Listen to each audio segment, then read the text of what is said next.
हमारे प्यारे भाई इंजीनियर मोहम्मद अली मिर्जा से आप थोड़ा सा सख्त स्टांस लेके बैठे हुए हैं।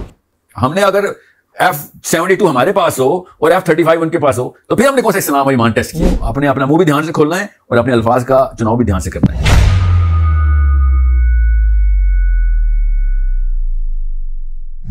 अस्सलाम वालेकुम, मेरा नाम है राना अरबाब और आप देख रहे हैं रिबटल यूट्यूब चैनल।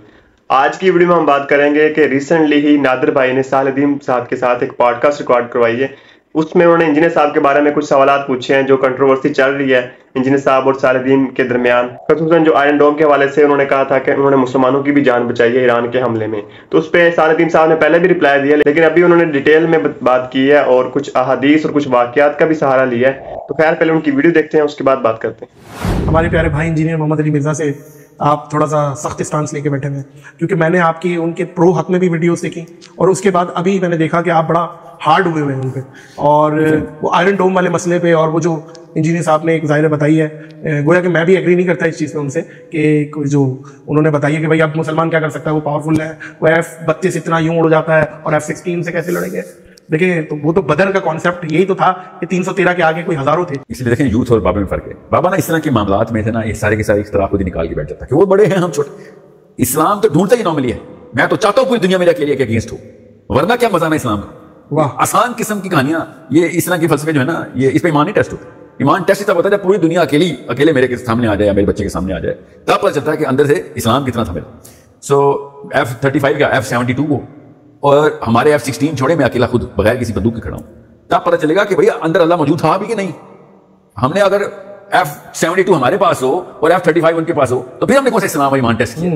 ईमान तो टेस्ट ही होगा। मैं ये नहीं कह रहा हूं हमने मशीन, अल्लाह ताला ने ही हुक्म दिया वाइदुल्लाहुम मस्ततातुम मिन कुव्वा का, हमने बनाने हैं F-35, हमने भी और भी टेक्नोलॉजी बनानी है, मगर ईमान के ऊपर डेंट ना डालें इस तरह की बातें, वो भी बच्चे के ईमान के ऊपर कि वो तो बहुत बड़े हो गए, हम वो बहुत छोटे हो गए। सो ये तो एक मामला है। यहाँ पे मुझे यहाँ एक मिसाल, सॉरी आप इंटरप्ट कर रहा हूँ, हज़रत इब्राहिम की खलीलुल्लाह, जब उन्हें आग में डाला गया तो गिरगिट ने आग भड़काई और कबूतर ने वो की ना, वो आग भड़का पाया ना कबूतर बुझा पाया, लेकिन तारीख याद कबूतर को करेगी। उसने कम अज कम उसने कहा कि मैं भड़काने में से तो नहीं भाई, वाह। नहीं तो इसी वो जो उसकी चोंच में जब पानी था ना, तो उसे पूछा था ना कि तेरी चोंच से पानी आग बुझाएगा तू, तो उसने कहा मुझे आग का सवाल नहीं, मुझे चोंच का सवाल होना है, चोंच का सवाल होना चाहिए। वाह। ठीक है, तो मेरा असल में मसला जो है ना वो उनसे ये नहीं है। इस दफा मैं आपको आसान करके बताता हूँ। इस दौरान इस्लाम के जो उसूल हैं, उन उसूलों के अंदर आप किसी भी मौके के ऊपर अवाम के अंदर ये वाला कॉन्सेप्ट डालना शुरू कर दें कि आयरन डोम जो है वो हाफिज़हुल्लाह हो या वो मुसलमानों को भी बचा रही है, ये इस्लाम की एक खास शिक के अंदर ये ट्रीजन में आता है, इस्लाम से बगावत में आता है।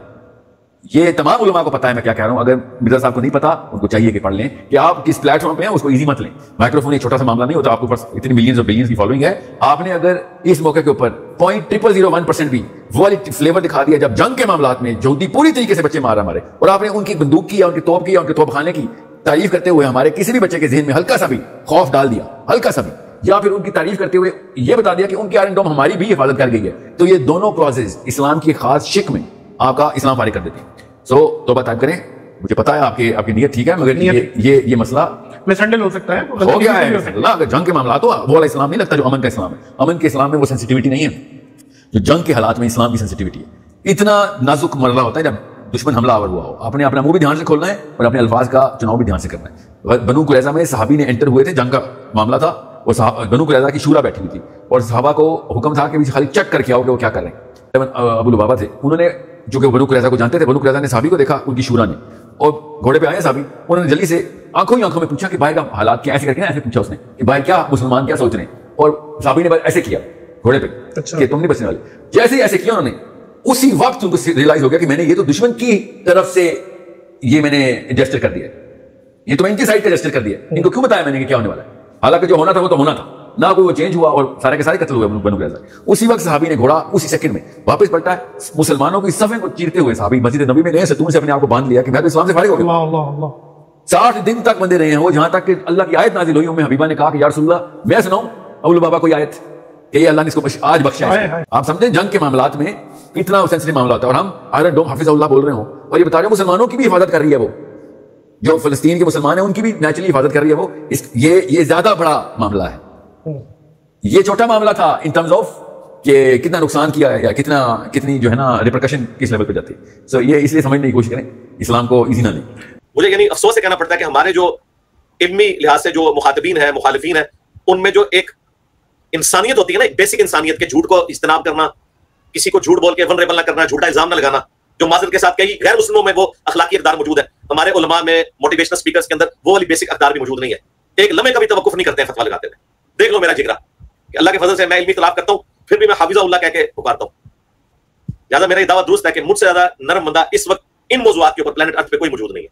तुम लोग तो सीधा सीधा काफिर कहते हो दूसरे को, और मेरे सीने में इतना गम है, उसके बावजूद मैं सिर्फ इल्मी इख्तिलाफ करके वीडियो रिकॉर्ड करवाता हूं, मैं काफिर नहीं कहता। और मेरा क्लिप अधूरा काटा, मेरे और उनके कॉमन दोस्त हैं, उनके जरिए मैंने उसको मोटिवेशनल स्पीकर को अप्रोच किया कि तौबा कर, जो तूने मुझे कहा कि मैं काफिर हो गया हूं, और तूने कहा कि इसकी तौबा भी कबूल नहीं होगी। तो पता है उसने आगे से क्या कहा? उसने कहा कि मुझे किसी ने छोटा सा क्लिप भेजा था, मैंने पूरी वीडियो नहीं देखी, मैं पहले वीडियो देख लूं तो फिर जवाब दूंगा। ये लोगों का हाल है, ये वीडियो देखे बगैर फतवे लगाते हैं दूसरे के ऊपर। इतना इन्होंने आसान फतवा समझ लिया है, सिर्फ ये कि मेरे बारे में बोल के फेम लेना है। और अपनी बुज़दिली की हालत ये है कि भाई एक बंदा जो है वो पॉडकास्ट में पूछ रहा है कि टीएलपी को आप जानते हैं, तो कह रहा है मैं कसम उठा के कहता हूं कि मैं नहीं जानता उनकी इस तरह की डॉक्ट्रिन को। अल्लाह से डर जाओ यार, तौबा करो। और दूसरा जो है वो लबैक या रसूलुल्लाह के नारों के ऊपर बात करते हुए टीएलपी को क्रिटिसाइज कर रहा है। जब उसे धमकियां मिली हैं उसने अपनी वीडियो प्राइवेटाइज कर दी, अनलिस्ट कर दी, पहले वो हिस्सा काट दिया, फिर नीचे माजरत के कमेंट किए, फिर बात करते हैं जी इंजीनियर साहब इतनी दलेरी से बोलते हैं जी बंद कमरे में बैठ के। तुम लोग जरा बोल के बताओ ना दलेरी के साथ, तो फिर पता चलेगा। सारे बंद कमरों में बैठे हुए, लिहाज कादरी साहब कोई हवा नहीं लगवाता उनको, हालांकि वो कोई ऐसा काम नहीं कर रहे, तो बातें हमें करते हैं लोग।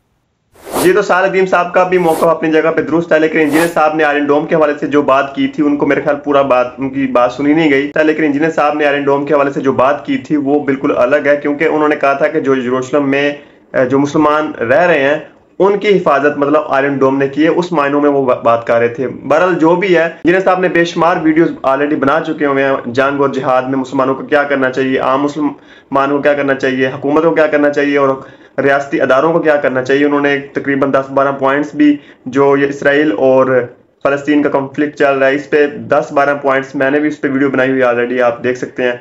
और आप इंजीनियर साहब की जो काफ़ी सारी वीडियोस जंग और जिहाद के बारे में है, वो भी मैं लिंक उनके डिस्क्रिप्शन में डाल दूंगा, वो भी आप देख सकते हैं। मतलब उनका पूरा मौक़िफ़ जानने की पहले कोशिश करें, उसके बाद जो है वो उस पर इतराज़ात बनते हैं इंजीनियर साहब पे।